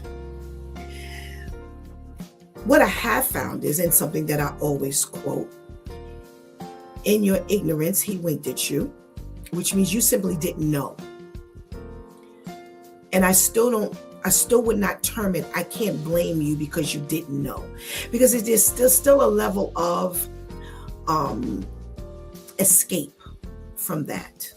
Because I need to know what qualifies knowing. See, we have to begin to look at things the way God looks at things. I also come across, which is what I always say, too much is given, much is required. We are responsible for the things that we have. Because if I want to lean on, I can't blame her because she doesn't know. Am I also going to take into consideration that there were ways that she could have found out, but she did not try? That's why I said I'm still, even when I see the scripture that says God winks at you in the time of ignorance. See, only God can really determine what's that ignorant stage. Because see, we too busy pacifying and making light of and excusing behavior. And I can't see anyone who has a level of standard looking at this situation and saying, I can't blame her. I have to blame the system. The system didn't force her to have no baby. We ain't talking about this abortion area where we talked about yesterday, where, if you have an abortion, it's illegal. We ain't talking about that. We ain't talking about that. We're not talking about that. We're talking about when we're careless. I can walk in those shoes and say that I was careless. When we make decisions, we get pregnant, and then we throw caution to the wind, and we figure out we're gonna make it, and we're gonna struggle, and we're gonna do whatever we have to do, and still we're throwing caution to the wind because we feel like, okay, I'm gonna do whatever I have to do to make this thing work. So we've already started off not making the best decision. So now our climb is upward, opposed to us walking or kind of leveling up because we're improving. Now we got to come from struggle stage into a level of survival, and then it's sink or swim. You know what I'm saying? So we have to be very careful of what we dismiss, what we make light of. And like I said, I don't know her background. And a lot of people want to say, well, we don't know where she came from, and we don't know what she wants, and we don't know, she really could have had a heart there. And I don't doubt any of that. What does that say for the baby's life?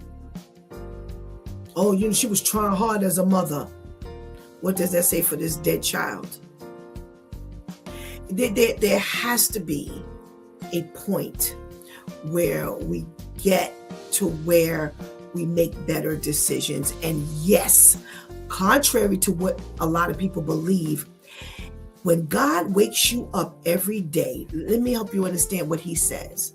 He says, I wake you up with brand new tender mercies. That means there's another opportunity for you to get this thing together. We may see ourselves waking up in the same old situation that we've been in. But God says different. Oh, God says different. God says, no, I gave you a clean slate somehow. What are you going to do with that clean slate? Now, for those of us who don't know the Lord, we don't know the Bible, we don't know the verses, how do we know that we have these opportunities? See, we know because we read the verses, and we know because somebody brought us up at church. Let me tell you something. There is no way I am going to believe, with all the verses that I'm reading, that God would give us brand new mercies, wake us up, everybody. He says everybody. He didn't say those who are called by his name. He didn't say those who have claimed me. He says everyone wakes up with brand new tender mercies.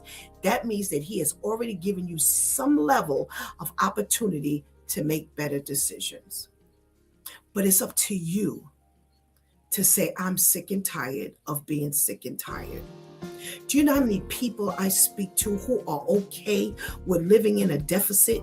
And that's what it seems to be the world's chant.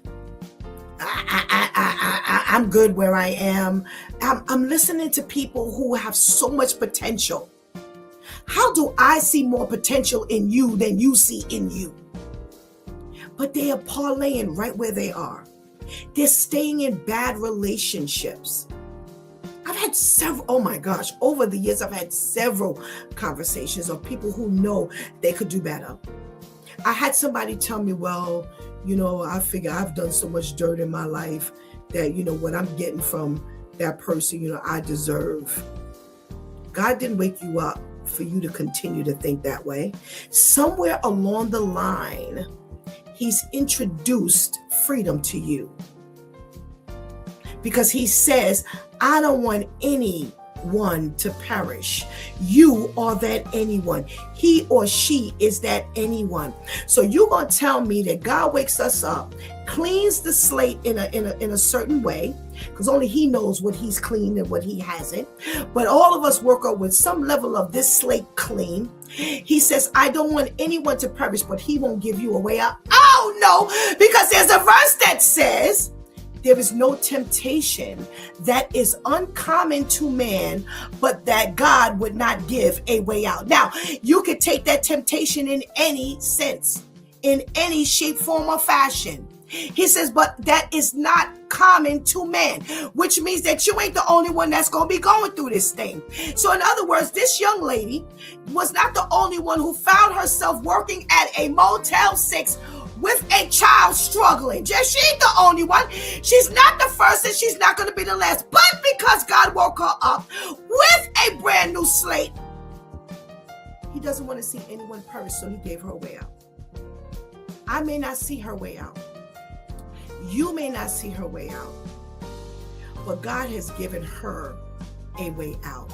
And it's up to her to just have that determination. See, I'm not going to live like this. Me and my child, I don't care how I got here.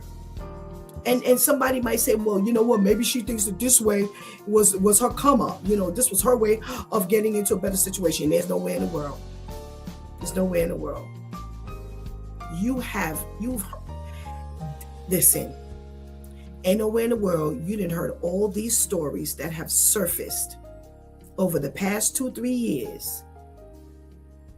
No way have you heard of all these women leaving with men they know, sometimes with the father.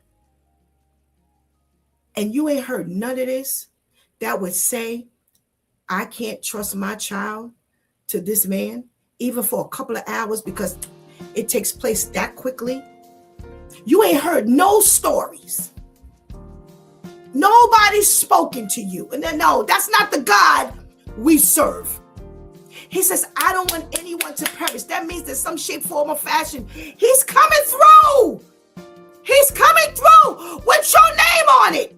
Your name. He's not coming through for Stephanie only. He's not coming through this town, and he's only reaching out for Shantice. And this whole block, there's 100 residents, but he's only coming out for Tanika. Stop. Stop. Stop. And this is why every day we encourage you to read the word of God. That's why every day we encourage you to seek God for yourself, because see, this is how we know. Because we've lived these things. We've lived these things. I'm going to be honest. It's really hard to sell me on a single mother's woes. I'll be honest. Because I've lived this thing. And I didn't, if you only know my story.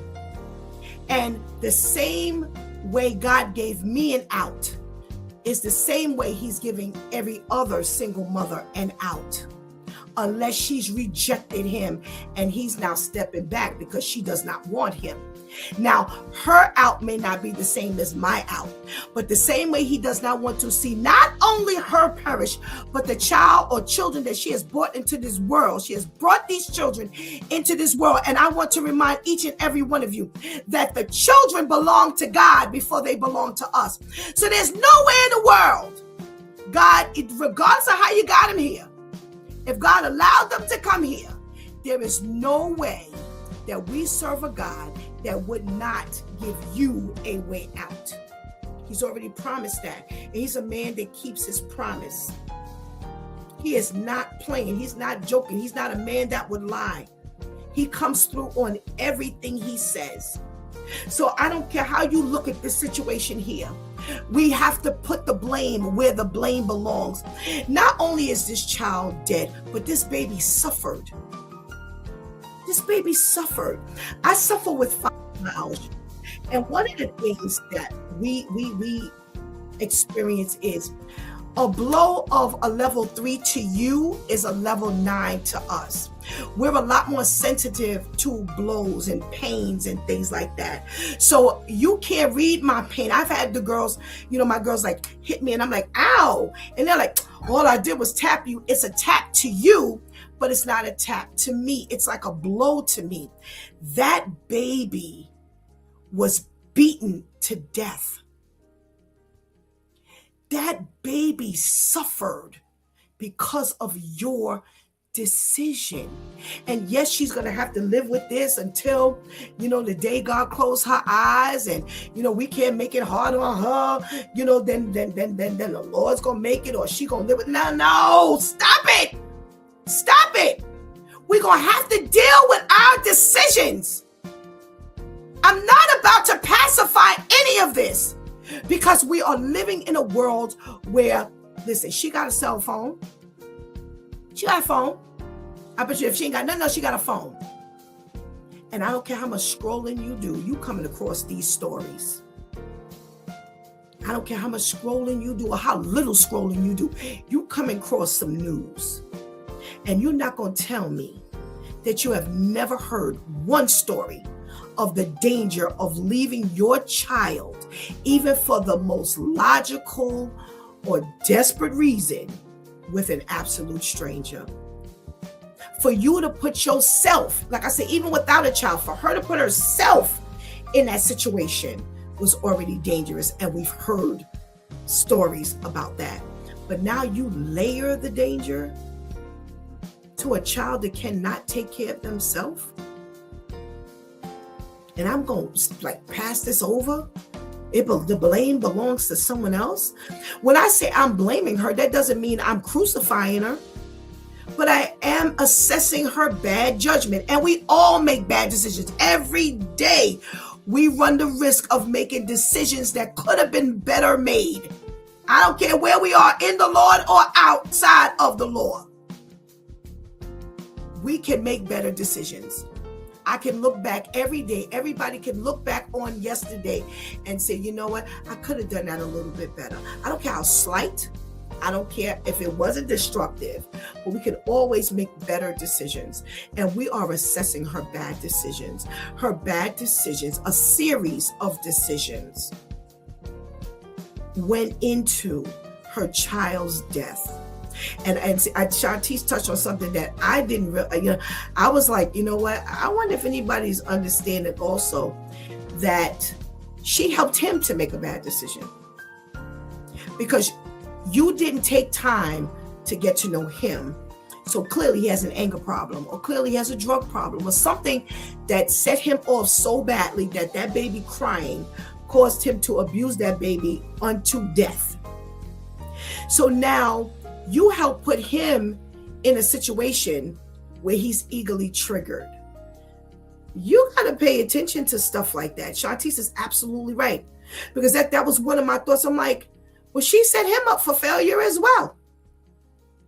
They set one another up for failure. He played on what he clearly saw was her weakness. And she did the same. He knew he couldn't handle no baby crying. It wouldn't have happened that quickly. This ain't the first time he didn't lost control. It may not have been with a child, but he didn't lost control before, because this ain't the first time so fast. You leave him to go to work. You right downstairs. If he didn't do anything but pick up this crying, screaming baby and get on an elevator or get on the steps and walk down 2 flights of stairs to say, listen, I didn't sign up for all of this. You're going to have to keep this baby. Where was that? He didn't have to get in a car. He didn't have to walk across the street. Take the baby as is, with its bottle, pacifier, a blanket, and go downstairs and put that baby on the floor and say, listen, I'm out. I can't do this. That's not what happened. So then he's got some type of anger issue or something's going on, but you didn't take long enough to find out.